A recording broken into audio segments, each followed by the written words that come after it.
Bonjour et bienvenue sur Charging Station pour une nouvelle vidéo électrisante. Vous avez été des dizaines de milliers à suivre le trajet aller depuis le sud de Bruxelles en Belgique à Eyncourt, direction Le Barcarès en France pour ses vacances en voiture électrique à bord de ce Mercedes GLC. Alors les vacances se sont très bien passées. Sur place ici, possibilité de recharger puisqu'il y a deux endroits où il y a les chargeurs rapides. J'ai dû m'y rendre une seule fois cette semaine, on n'a pas beaucoup roulé, sauf les 2 jours où on s'est rendu à Barcelone.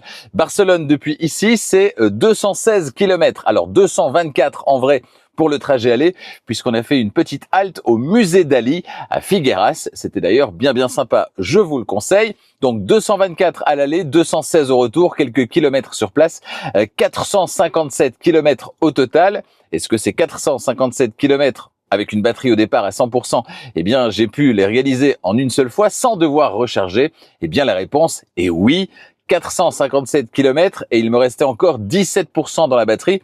Si vous faites un petit calcul par rapport à l'autonomie et à la capacité de la batterie de cette voiture, eh bien, ça veut dire qu'il restait encore une petite centaine de kilomètres. Donc, on aurait pu aller entre 500 et 550 kilomètres au total, alors que c'est évidemment principalement de l'autoroute entre ici et Barcelone. Là, on est parti pour le deuxième trajet. La voiture est chargée à 100%.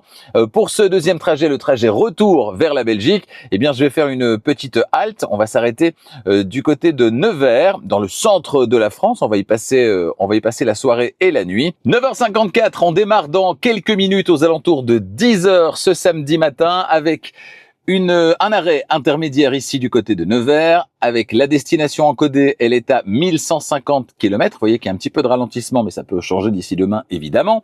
On a toujours 2 arrêts de recharge, comme à l'aller. Premier arrêt ici au sud de Clermont-Ferrand.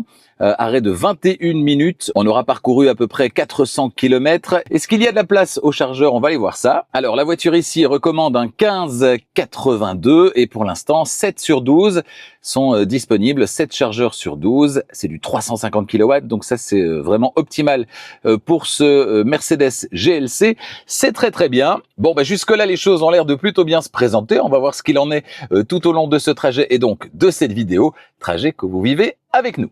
Voilà, c'est parti. Première recharge donc aux alentours de 14h. Un petit mot concernant la voiture, parce que dans la première vidéo, alors vous m'avez demandé, est-ce que je roule à 130? Oui, je roule à 130. Là, en l'occurrence, c'est limité à 130, donc je suis à 130.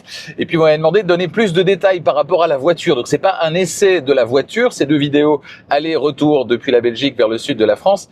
C'est pas un essai de la voiture. L'essai, je l'ai déjà fait. Donc, si vous voulez aller jeter un petit coup d'œil, eh bien, la vidéo avec le grand essai et même le premier trajet, ces 2 vidéos, elles existent. Donc, n'hésitez pas à aller les visionner. Si vous êtes intéressé par cette voiture, tout ce que je peux vous dire en résumé, c'est que c'est évidemment une voiture très premium. On a la chance d'avoir cette voiture pour effectuer cet aller-retour et on a eu la chance de pouvoir en profiter également dans le sud de la France avec une très grande autonomie, avec une vitesse de recharge très importante, ce qui fait que c'est très confortable. Et comme je le disais dans la vidéo, la première vidéo, la vidéo aller, eh bien c'est vrai qu'on oublie un peu que c'est une voiture électrique tellement on peut rouler sur une seule charge avec cette voiture. Mais allez voir la petite vidéo si ça vous intéresse. Alors là, on roule depuis environ 150 km. On file tout droit vers le centre de la France. On prend pas du tout le même itinéraire qu'à l'aller puisqu'on va en direction de Nevers, là où on logera ce soir. Et les paysages ici sont absolument magnifiques. Depuis le démarrage, on n'a fait que monter. On arrive dans la montagne, on est ici sur un sommet et donc forcément la consommation n'a fait que augmenter. On est à 23,7 kWh de moyenne au 100 km, 23,7. Mais évidemment tout à l'heure, quand ça va redescendre, évidemment la consommation elle-même va redescendre. Ce sera à surveiller. Concernant les temps de parcours, on est toujours sur une arrivée à l'aire prévue à 14h précisément. C'est ce qui était prévu au démarrage. Et tout à l'heure, quand on se rapprochera de l'aire, eh bien je regarderai combien de chargeurs sont disponibles sur cette aire de recharge parce qu'on l'a vu à l'aller, quand il y a 1, 2, 3 chargeurs sur 20 par exemple qui sont disponibles, en fait il peut y avoir des fils et ces chargeurs disponibles le sont uniquement parce que les personnes sont en train de partir et les autres ne sont pas encore connectés et donc on a l'illusion que des chargeurs sont disponibles mais c'est pas le cas. Donc je pense que sur les grandes aires, quand on a la moitié des chargeurs qui sont disponibles, ça veut dire que l'aire est vraiment disponible. Quand on en a 1 ou 2, c'est peut-être qu'il y a en fait de l'attente et que c'est simplement 1 ou 2 chargeurs qui sont momentanément inutilisés mais ça ne dure pas évidemment. Nous voilà au niveau du viaduc de Millau, le bien connu évidemment quand on remonte par le centre de la France. 2 heures depuis le départ à 10 heures, il est donc à peu près midi et 200 km parcourus. On est parfaitement dans les règles et ce qui est impressionnant avec cette voiture, c'est la planification d'itinéraire et plus précisément l'estimation du pourcentage restant à l'arrivée, puisqu'ici depuis le début elle m'annonce 15% à l'arrivée au chargeur après 400 km parcourus, en sachant qu'ici on était dans la montagne, donc on a pas mal grimpé, il y a forcément des moments où on ralentit, on réaccélère, etc. Et depuis le début, elle m'affiche 15%, elle a même affiché 16% à un moment donné. Et là, après 200 km parcourus, elle affiche toujours 15%. Donc c'est absolument incroyable. Cette prédiction de pourcentage restant à l'arrivée est vraiment très très fiable. Et ça, quand on fait de longs voyages, c'est plutôt rassurant. Alors définitivement, cette route par le centre de la France offre des paysages absolument magnifiques. Regardez ce massif rocheux, franchement, regardez ça, c'est super beau. Et concernant la consommation, eh bien, on a passé le pic, visiblement, on redescend. Et du coup, maintenant, on est à 22,4 de moyenne. 22,4 de moyenne. Et ça va continuer, évidemment, de descendre au fur et à mesure qu'on va descendre en altitude. Eh bien voilà, déjà 370 km parcourus. L'aire de repos est dans 30 km maintenant. Et sur les 100 derniers kilomètres, je vous parlais tout à l'heure de la prévision de pourcentage à l'arrivée à la station de recharge qui était de 15%, un petit moment 16%, donc très très précise. Là, pour le coup, on a eu quelques, alors je ne veux pas dire ralentissement, mais la circulation était un petit peu plus chargée, c'était montagneux. Et donc on a dû réaccélérer, ralentir, réaccélérer, tout ça dans des reliefs très escarpé et donc le planificateur a recalculé et on est maintenant à 13% à l'arrivée, donc on a perdu 2 petits pourcents par rapport à ce qui est prévu, mais tout ça après plus de 370 km parcourus, donc ça reste quand même assez précis. Alors si je clique ici, la voiture me suggère maintenant de passer de ce qui sera normalement 13 à 90%, 90%. On pourra le faire uniquement si la station de recharge n'est pas surchargée. Quand la station de recharge est surchargée, vous le savez, à 80%, on débranche. En l'occurrence, ici, ça ne devrait poser aucun problème puisque la voiture nous annonce que cette station a 9 chargeurs disponibles sur 12. 9 sur 12 de 350 kW, je le rappelle. Et donc, a priori, la voiture nous annonce que en 25 minutes de recharge, on aura récupéré jusqu'à 90%, 90%. C'est une aire sur laquelle il y a également un petit shop. Donc, on va pouvoir s'acheter à manger, se dégourdir les jambes, faire un petit passage aux toilettes également. Et puis, on pourra reprendre la route vers Nevers. Donc, jusque-là, tout se passe bien. Les paysages sont toujours aussi sympas et tout va bien. Voilà, dans 2 km, l'aire de Oteza ou Oteza ou Otezat, je ne sais pas exactement comment on prononce. C'est le premier arrêt durant ce trajet retour. Après 400 km parcourus, il en reste 1,6 là précisément. On a mis 3h40 au lieu des 4 heures qu'on était censé mettre au démarrage. Et la voiture me demande maintenant de me décaler. Alors on va aller voir du côté des chargeurs ce qui se passe. On passe de 14 finalement à 90, donc l'écart est d'un petit pourcent seulement. Et il y a 8 chargeurs sur 12. Voilà, on va pouvoir remonter, regardez. Vous sortez de l'autoroute avec moi. Et normalement, les chargeurs sont largement disponibles puisque 8 chargeurs sur 12 sont censés être disponibles et ils sont là-bas sur la droite. Prenez légèrement à droite, puis vous aurez atteint votre borne de recharge. Voilà, nous y sommes. On a une aire de repos qui se trouve ici en plus de l'aire de recharge et donc on va pouvoir se restaurer pendant que la voiture recharge pendant 25 minutes. Véhicule connecté. Voilà, c'est parti pour 27 minutes de recharge. C'est ce que la voiture annonce pour atteindre 90%, 90%. On est donc au-delà des 80 recommandés, mais étant donné que sur cette aire de recharge, la plupart des bornes sont vides, on ne gêne personne, donc on peut aller au-delà des 80% et on charge vraiment à une puissance très intéressante, vous le voyez, 347 kW. Voilà, 26 minutes maintenant, ce qui nous laisse le temps d'aller aux toilettes, se dégourdir les jambes et acheter à manger. Bon, fin de la recharge dans 3 minutes déjà, à peine le temps de terminer mon croque-monsieur et mon fameux croissant caprese. Alors, amis français, petite question. Dans le magasin de l'aire de repos, nous avons acheté quelques bonbons et sur les bonbons, il est écrit, regardez, à emporter. Pourquoi vous faites comment, vous, habituellement? Vous mangez tous les bonbons sur place ou je sais pas. Donc, pourquoi est-il écrit à emporter sur les bonbons? C'est la question que je me pose. Si vous avez la réponse, n'hésitez pas dans les commentaires. Oula, plus que 2 minutes. Vite, vite. Voilà, processus de recharge terminé. On est bien à 90%, 90%. Mais je vais la laisser continuer un petit peu puisque de toute façon, je dois encore manger mon croissant caprese. Bah oui. Voilà, j'ai fini mon croissant. On va donc pouvoir y aller. Au final, on n'est pas à 90, 90, mais 97, 97. On a rechargé 37 minutes. Ça veut dire qu'on a rechargé en perdant 0 minute puisqu'on a rechargé exactement durant la période pendant laquelle on a mangé, tout simplement. Donc ça, c'est la situation évidemment idéale où on recharge en temps masqué, comme on dit, c'est-à-dire que la recharge n'empiète pas sur le temps disponible. Et ça, c'est vraiment top. Donc, on va pouvoir stopper maintenant. Voilà, la recharge est terminée. L'arrivée à Nevers, ce sera à 16h37 avec 233 km parcourus et la voiture vient d'ajouter un arrêt de recharge après Nevers pour arriver finalement à la maison en Belgique à 22h43, hein, c'est très théorique, après encore 751 km parcourus. Autant vous dire qu'on ne va plus recharger aujourd'hui puisqu'on loge à Nevers ce soir, ce sera donc pour demain. Et bien voilà, après à peu près 600 km parcourus, on est à la moitié du trajet retour vers la Belgique. On a rechargé tout à l'heure sur une aire relativement dégagée. On est à 53%, je pense, de batterie. Autrement dit, demain, de retour vers la Belgique, 600 km et un nouvel arrêt à prévoir dans environ 200 km. Si c'est aussi fluide qu'aujourd'hui, ça va être vraiment pas mal. Bon là, on est à Pouilly-sur-Loire. Autant vous dire qu'on va se faire un petit peu plaisir puisqu'on est garé ici, on loge ici, on mange ici ce soir et il y a pas mal de petites choses à visiter concernant les bons vins locaux, si vous voyez ce que je veux dire. À demain. Jour 2 du trajet retour. Aujourd'hui, 500 et quelques kilomètres à parcourir direction la Belgique, notre destination finale avec ce Mercedes GLC. Alors, par rapport à hier, quand on est arrivé ici à l'étape intermédiaire à Pouilly-sur-Loire, eh bien, on a eu juste après une petite mésaventure que je vais vous raconter là maintenant. On est allé, en fait, on est arrivé vers 17h, on devait manger au restaurant vers 19h30 et donc on s'est dit, bah, on a un petit peu de temps, on va aller goûter quelques vins, hein, il y en a pas mal dans la région. Et donc, on a goûté quelques vins, on est revenu à notre étape intermédiaire et juste en arrivant ici, en garant la voiture, eh bien, on a eu un message d'alerte pneu dégonflé. Donc, j'ai regonflé le pneu. Évidemment, bah, si c'était pneu dégonflé, c'était pour une bonne raison. Donc, il s'est redégonflé. J'ai donc appelé l'assistance de Mercedes. C'était l'occasion de tester l'assistance Mercedes 24 heures service et je peux vous dire que ça a été très efficace. Donc voilà, c'est bon de le signaler également.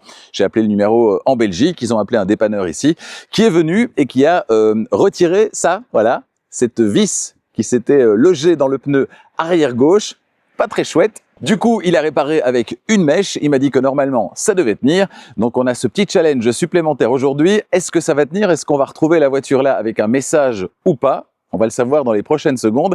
Allez, c'est parti et on encode l'itinéraire.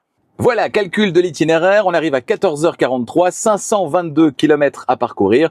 Et là, la voiture va forcément ajouter une borne sur le parcours puisqu'il nous reste 257 km d'autonomie. On est à 51% ce matin. Voilà, la voiture vient d'ajouter les arrêts de recharge, ou plutôt l'arrêt de recharge, un seul arrêt pour rejoindre la Belgique. On va pouvoir trouver là-bas beaucoup de bornes, en tout cas pour l'instant, qui sont disponibles, quasiment la totalité. Et la voiture, par rapport à hier, eh bien, a changé d'avis. Hier, elle ne nous faisait pas passer par Paris parce qu'on était samedi probablement et qu'il y avait beaucoup de monde sur la route. Là, on est dimanche matin, donc a priori, ça devrait mieux se passer. Espérons que ce soit le bon itinéraire pour rejoindre la Belgique ce dimanche. Voilà, on va rouler 1h30 à peu près avant de recharger. Il sera du coup aux alentours de 11h30 puisqu'il est près de 10h. 11h30 pour s'arrêter, c'est bien, c'est juste avant la pause de midi. Donc la situation là semble complètement idéale. Allez, c'est parti et on croise les doigts pour le pneu. Bon, la pression des pneus, elle vient de s'afficher. Apparemment, depuis hier, ça tient, pourvu que ça dure. Voilà, dans 5 petites minutes, premier arrêt pour aujourd'hui. Alors, je dis premier arrêt parce qu'en fait, on va s'arrêter finalement à 11h13, c'est-à-dire 1h15 après avoir démarré ce matin. Et 11h13, c'est peut-être un petit peu tôt pour manger. Donc, ce qu'on va faire, c'est qu'on est au sud de Paris, on va recharger, se prendre un petit café, juste le temps d'aller chercher un café et revenir. A priori, la voiture sera chargée. Elle doit charger de 20 à 84%, je crois, pour arriver au final à domicile avec 10%.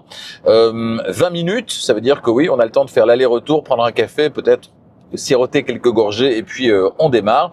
Là, on va franchir Paris et en début d'après-midi, aux alentours de 13h30, eh bien là, on pourra sans problème s'arrêter pour manger. On aura juste à manger, on aura bien assez d'énergie pour retourner jusqu'à la maison pour atteindre la destination. Donc finalement, les choses se passent vraiment très très bien. L'aire de recharge et l'aire de repos sur laquelle la voiture nous demande de nous arrêter, eh bien, on va aller voir si elle est chargée pour l'instant ou pas. Il y a 9 chargeurs sur 12 qui sont disponibles. Donc a priori, aucun stress en ce dimanche du mois d'août avec forcément des départs et des retours de vacances. Franchement, ça se passe vraiment super bien. On arrive sur cette aire dans quelques minutes. À tout de suite. On a parcouru 382 km depuis la dernière recharge et il nous reste 21% dans la batterie, donc on pourrait une fois de plus allègrement, alors qu'on fait uniquement de l'autoroute, on pourrait allègrement faire les 450 km sans problème et même au-delà sur une recharge avec cette voiture, c'est vraiment très sympa. Alors la recharge, c'est par là. Voilà, effectivement pas mal de bornes de recharge disponibles ici. On va choisir laquelle? On va choisir celle-là, tiens. Alors, ouverture de la trappe, on baisse le petit volet et c'est parti. Voilà, démarrage de la recharge, la puissance de charge augmente. Fin à 11h58 dans 44 minutes, mais ça c'est pour atteindre 100%, on veut pas spécialement atteindre 100%. La voiture recommande de charger à 86% je pense, pour pouvoir poursuivre le trajet et atteindre notre destination sans arrêt supplémentaire. On va donc juste aller se chercher un petit café et a priori la voiture aura suffisamment rechargé. Voilà, à peine le temps d'aller chercher le petit café et de commencer à le déguster qu'on va bientôt pouvoir repartir parce qu'on est déjà à 70%. Donc dans quelques minutes, on pourra reprendre la route, direction Paris et ensuite la Belgique. Alors j'ai été mauvaise langue tout à l'heure parce que je disais dans la voiture à ma femme que sur les aires de service, il y a souvent des petits racloirs avec petite éponge d'un côté, petit racloir de l'autre pour nettoyer les pare-brises quand il y a des pompes à essence. Et sur les aires avec des stations de recharge, il n'y en a jamais. Eh bien, j'ai été mauvaise langue parce qu'en fait ici il y en a. Voilà, très sympa. Donc j'ai pu nettoyer le pare-brise. Maintenant c'est parfaitement dégagé, c'est formidable. Allez, on va pouvoir continuer à siroter ce bon petit café et dans un instant on reprend la route. On reprend la route avec encore 378 km, 378 km à parcourir et on peut s'arrêter à partir de maintenant quand on veut pour manger la petite pause de midi. Là, il est 11h30, ce sera sans doute dans 2 heures, aux alentours de 13h30. Il nous restera moins de 200 km à parcourir. C'est que du bonheur. Et voilà, petit café terminé. On a rechargé une vingtaine de minutes, on est remonté à 89%. Je rappelle qu'on peut se le permettre parce que sur l'aire de recharge ici, il y a pas mal de bornes disponibles. Sinon, à 80, on débranche, bien sûr. C'est donc la première et seule recharge aujourd'hui. Et ça s'est très bien passé. Le temps d'une petite pause café. L'occasion de rappeler que, alors c'est bien quand il y a du monde de sortir de l'autoroute. Ici, ça n'a pas été nécessaire ni aujourd'hui ni hier. Et puis, c'est bien aussi de dissocier le fait de manger et le fait de recharger, surtout quand on a une voiture qui recharge vite, parce qu'une vingtaine de minutes, on va pas manger en une vingtaine de minutes. Et donc là, on a juste pris un café, on s'est dégourdi les jambes, j'ai nettoyé le pare-brise et on peut redémarrer. Et à partir de maintenant, on peut s'arrêter absolument quand on veut. On ne doit plus recharger. Donc c'est vraiment zéro stress. Ce trajet se passe super bien. Et si vous vous posez la question par rapport aux pneus, eh bien la réparation, elle tient. Franchement, je bénis le dépanneur qui est venu hier, qui était vraiment très sympa, envoyé par l'assistance de Mercedes, qui a fait du très bon boulot visiblement. On croise les doigts. Voilà, on est à Paris, c'est embouteillages sur le périphérique évidemment, même un dimanche. Alors quelques ralentissements, la voiture nous annonce 6 minutes de ralentissement. On doit sortir porte de Bagnolet et c'est dans quelques centaines de mètres, c'est la prochaine sortie. Après ça, on sera libre, direction le nord et la Belgique et on pourra s'arrêter quand on veut pour manger. Bon voilà, on s'est arrêté pour la toute dernière fois avant d'atteindre notre destination. On a passé Paris, on est entre Paris et la frontière belge et on s'était dit tiens, une fois qu'on aura passé Paris, eh bien ce serait pas mal de manger vers 13h30.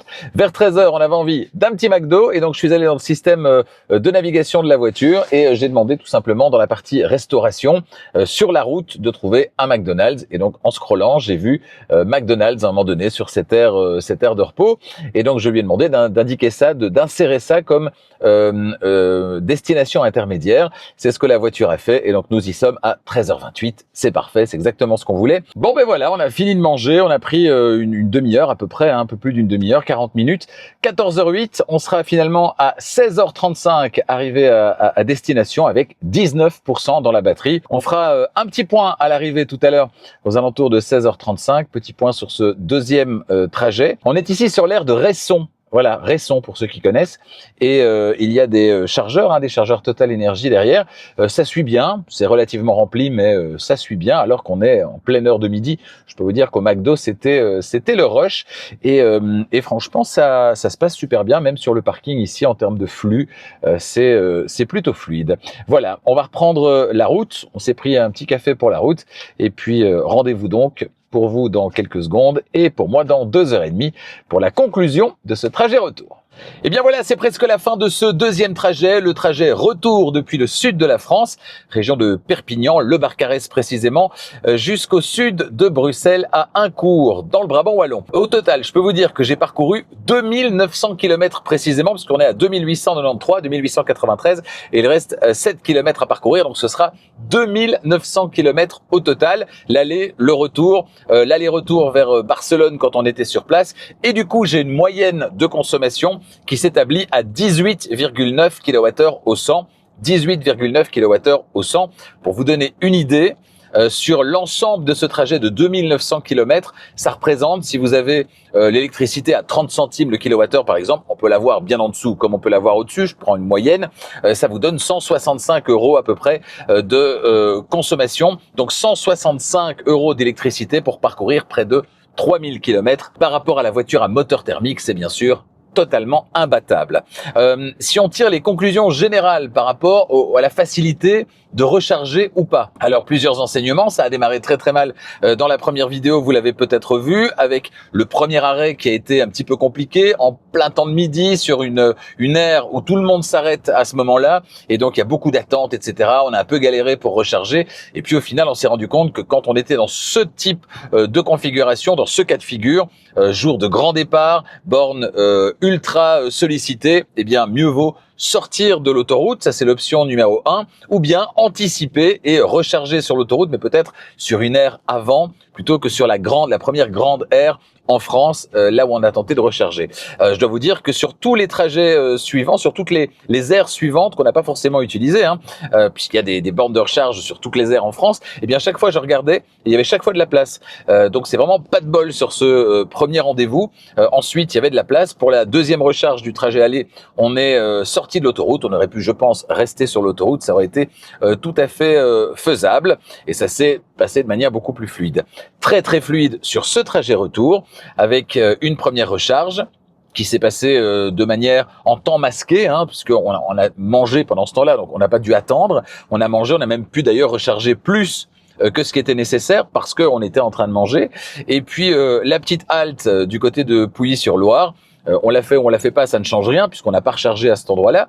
Et puis la deuxième recharge aujourd'hui au sud de Paris, on a rechargé pendant une vingtaine de minutes pour obtenir suffisamment. Et là aussi, on a bu un petit café. On a juste pris un café, on a été aux toilettes et on a rechargé finalement un peu plus que ce qui était nécessaire pour finalement arriver avec non pas 10 mais 20% de capacité de batterie ici, ce qui est donc très très confortable. Trajet extrêmement fluide et franchement, je le disais déjà sur le trajet aller, en tout cas la deuxième partie du trajet aller, j'ai pas l'impression de conduire une voiture électrique avec tout ce qu'on entend de contraintes liées à la recharge d'une voiture électrique. Pourquoi ? Parce que cette voiture, bien sûr, c'est une voiture très premium, c'est une voiture très chère, c'est surtout une voiture qui a une très grande autonomie, une grande efficience également, 18,9 kWh sur 3000 km, près de 3000 km, de 2900 km, 18,9 kWh au 100. C'est génial, ça aide à avoir une grande autonomie et puis en plus cette voiture elle recharge rapidement et donc l'un dans l'autre finalement on obtient un confort d'usage sur très longs trajets comme les vacances en voiture qui est très très appréciable évidemment. Appréciable également votre fidélité, dites-moi ce que vous avez pensé de cette deuxième vidéo et puis on se retrouve très bientôt sur Charging Station avec pas mal de nouveaux essais dans les prochains jours. Cupra Raval, j'attends ça avec impatience. Vous aussi dans un tout autre format. Ce sera le Volvo EX60. J'adore cette voiture, je l'ai déjà vue en statique. J'ai pas encore pris le volant de cette voiture. Ce sera fait dans les prochaines semaines, durant ce mois d'août. Donc voilà, ne manquez pas ces 2 prochains essais. Il y en aura bien d'autres en octobre et en novembre également. Vous n'êtes pas encore abonné à Charging Station, faites-le maintenant. Et n'oubliez pas d'activer la clochette des notifications pour être prévenu dès qu'une nouvelle vidéo électrisante est disponible. À bientôt!